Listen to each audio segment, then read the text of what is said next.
அடியார்களே, திருவண்ணாமலையில் பல லட்சக்கணக்கான அடியார்கள் கிரிவலம் செய்து மனமகிழ்ச்சியாக வாழ்கிறார்கள்.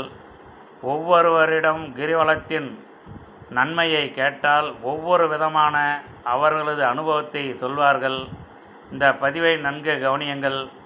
1 வயது குழந்தையை தாயானவள் தூக்கி கொண்டு கிரிவலம் செய்கிறார்கள். அதை பார்க்கும்போது மனமகிழ்ச்சியாக உள்ளது. இந்த குழந்தை என்ன புண்ணியம் செய்ததோ தெரியவில்லை.